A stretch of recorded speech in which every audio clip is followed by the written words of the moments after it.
नमस्कार विद्यार्थी मित्रांनो, सर्वांचं वेलकम आहे आपल्या यूट्यूब चॅनलवरती. आपण जी क्वेश्चन अनालिसिस सिरीज चालू केलेली आहे त्यामध्ये आपला हा 6वा प्रश्नसंच आहे आणि याच्यामध्ये जे क्वेश्चन आपण घेत आहोत तर ते TET एक्झाम तसंच पोलीस भरतीची एक्झाम या दोन्ही एक्झामला टार्गेट ठेवून आपण इथे अशा प्रकारे क्वेश्चन कव्हर केलेले आहेत. तर जे कोणी तयारी करत आहे TET असो किंवा पोलीस भरती असो, तर दोन्ही एक्झामची तयारी करणाऱ्यांसाठी खूप इम्पॉर्टंट व्हिडिओ आहेत आणि हे तुम्ही व्हिडिओ पाहताना शेवटपर्यंत पाहत चला, जेणेकरून तुम्हाला कंटेंट लक्षात येईल, तसंच याची क्वालिटी देखील तुमच्या लक्षात येईल. क्वेश्चन किती क्वालिटीचे आहेत किंवा जे पाठीमागे एक्झाम झालेले आहेत त्यामधून आपण काही क्वेश्चन इथे कव्हर केलेले आहेत, जेणेकरून पेपरचं ॲनालिसिस करणं कोणत्याही एक्झामसाठी महत्त्वपूर्ण असतं. आणि अशा प्रकारे जर आपण क्वेश्चनचं ॲनालिसिस केलं तर आपल्याला नक्कीच एक्झाममध्ये फायदा होतो. तर बघा, आजच्या पेपरमध्ये पहिला प्रश्न आहे, भारताचे राष्ट्रपती कोण होते ज्यांनी भारतरत्न पुरस्कार नाकारला होता? तर ह्याचं करेक्ट आन्सर आहे डॉक्टर सर्वपल्ली राधाकृष्ण, म्हणजेच सी ऑप्शन आपलं करेक्ट आहे. त्यांनी बघा 1954मध्ये दिलेला भारतरत्न नाकारला होता, कारण त्यांच्या मते कर्तव्यपूर्ती जे कोणी करत आहे किंवा कर्तव्यपूर्तीला पुरस्काराची गरज नसते असं त्यांचे विचार होते, म्हणून त्यांनी हा पुरस्कार इथे नाकारला होता. तर बघा, पुढचा प्रश्न पाहूया. महाराष्ट्रातील साप्ताहिक साधना साधना या साप्ताहिकाचे संस्थापक कोण होते? तर संस्थापक होते साने गुरुजी, म्हणजे बी ऑप्शन आपल्या इथे करेक्ट आहे. तर बघा, 1948मध्ये त्यांनी या साप्ताहिकाला सुरुवात केली होती. याचा उद्देश काय होता? तर समाज जागृती करणे किंवा प्रगतिशील विचारांचा प्रसार करणे, अशा प्रकारे त्यांचा उद्देश होता, म्हणून त्यांनी हे साधना नावाचं साप्ताहिक सुरू केलं होतं. पुढचा प्रश्न आहे, भारतीय संविधानात मूलभूत अधिकार म्हणजेच फंडामेंटल राईट कोणत्या भागात नमूद केले आहेत? तर फंडामेंटल राईट हे भाग 3मध्ये, म्हणजेच बी ऑप्शन आपल्या इथे करेक्ट आहे. भाग 3मध्ये अशा प्रकारचे फंडामेंटल राईट इन्व्हॉल्व केलेले आहेत. आणि हे फंडामेंटल राईट जे आहेत तर ते आर्टिकल 12 ते 35च्या दरम्यान हे आर्टिकल आहेत. यामध्ये स्वातंत्र्य, समता, धार्मिक हक्क यांचा समावेश देखील आपण यामध्ये केलेला आहे. पुढचा प्रश्न आहे, द्रोणाचार्य पुरस्कार कोणत्या क्षेत्रात दिला जातो? तर द्रोणाचार्य पुरस्कार हा क्रीडा प्रशिक्षक, म्हणजेच सी ऑप्शन इथे करेक्ट आहे. सुरुवात कधीपासून झाली जर असं विचारलं तर 1985ला याची सुरुवात झालेली आहे या पुरस्काराची. आणि हा पुरस्कार उत्कृष्ट क्रीडा प्रशिक्षकांना दिला जातो. जे प्रशिक्षण देतात उत्कृष्टपणे त्यांना हा पुरस्कार दिला जातो. पुढचा प्रश्न पाहूया, राज्यपाल कोणाच्या सल्ल्यानुसार काम करतो? तर राज्यपाल हा मुख्यमंत्री व मंत्रिमंडळ यांच्या सल्ल्यानुसार काम करत असतो. तर ह्याचं करेक्ट आन्सर आहे बी ऑप्शन.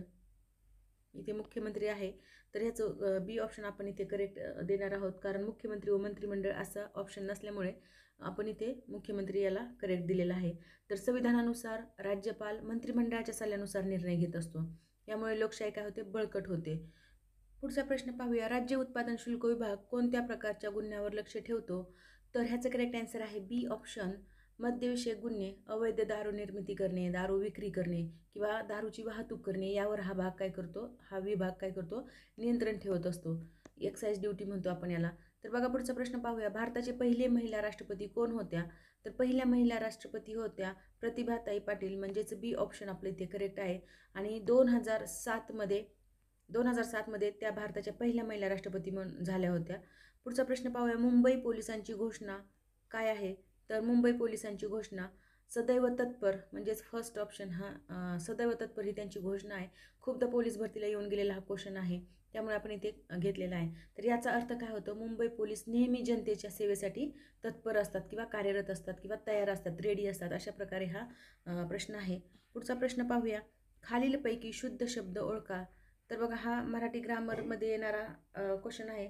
खालीलपैकी शुद्ध शब्द कोणता? तर ह्याचं करेक्ट आन्सर आहे संध्याकाळ, म्हणजेच बी ऑप्शन आपल्या इथे करेक्ट आहे.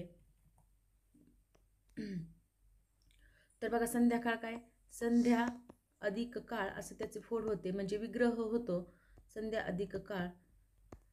आणि हा कसा आहे? शुद्ध शब्द आहे. पुढचा प्रश्न पाहूया, राष्ट्रीय मानवाधिकार आयोगाची स्थापना कधी झाली?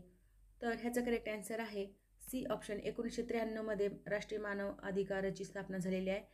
आणि मानवाधिकार संरक्षण अधिनियम 1993 अंतर्गत याची स्थापना झाली असं आपण म्हणू शकतो. पुढचा प्रश्न पाहूया, कोणत्या वायूचा वापर बल्बमध्ये केला जातो?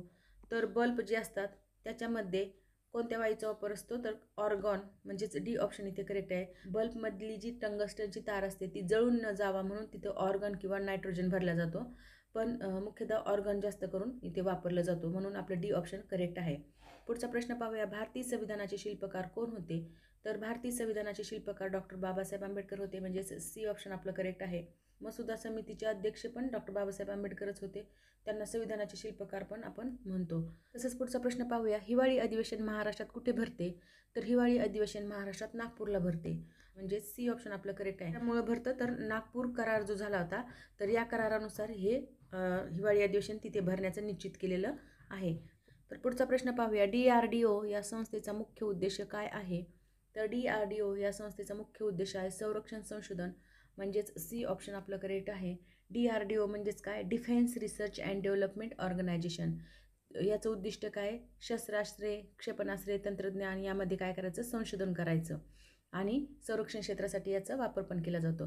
पुढचा प्रश्न पाहूया, कोणता पक्षी भारताचा राष्ट्रीय पक्षी आहे?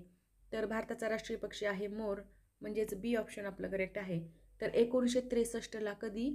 1963मध्ये मोराला राष्ट्रीय पक्षी म्हणून घोषित करण्यात आलेलं आहे. तर संस्कृती आणि परंपरेचे प्रतीक आपण मोराला मानतो, म्हणून तिथे त्याची निवड झालेली आहे. पुढचा प्रश्न आहे, पोलीस खात्यात IPS या शब्दाचा अर्थ काय आहे? तर ह्याचा करेक्ट आन्सर आहे इंडियन पोलीस सर्व्हिस, म्हणजेच IPS ही अखिल भारतीय सेवा आहे आणि या सेवेतून राज्य व केंद्र पातळीवर वरिष्ठ पोलीस अधिकारी कार्यरत असतात, कार्य करतात.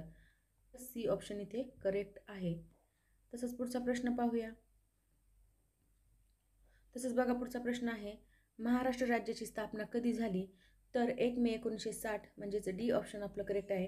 1 मे 1960मध्ये महाराष्ट्र राज्याची स्थापना झालेली आहे. संयुक्त महाराष्ट्र चळवळीनंतर 1 मे 1960 रोजी महाराष्ट्र स्वतंत्र राज्य म्हणून स्थापन झाले आणि मुंबई राज्यातून विभाजन होऊन गोवा आणि गुजरात आणि महाराष्ट्र असे 2 राज्याची निर्मिती झाली होती 1 मे 1960ला. आणि महाराष्ट्र दिन तसंच कामगार दिन म्हणून देखील सेलिब्रेट केला जातो. तसंच पुढचा प्रश्न आहे, जागतिक महिला दिन कोणत्या दिवशी साजरा केला जातो? तर जागतिक महिला दिन हा 8 मार्चला, म्हणजेच बी ऑप्शन इथे करेक्ट आहे.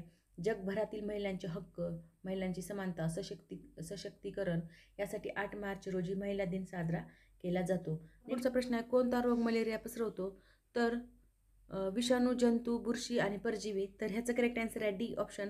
कोण मलेरिया पसरवतो असं असायला पाहिजे होतं. तर परजीवी जे असतात, परजीवी म्हणजे मलेरिया हा प्लाझ्मोडियम या परजीवीमुळे होतो आणि तो डासांच्या चाव्यामुळे मानवामध्ये पसरतो. तसंच पुढचा प्रश्न आहे, मराठी भाषा दिन कोणत्या दिवशी साजरा केला जातो?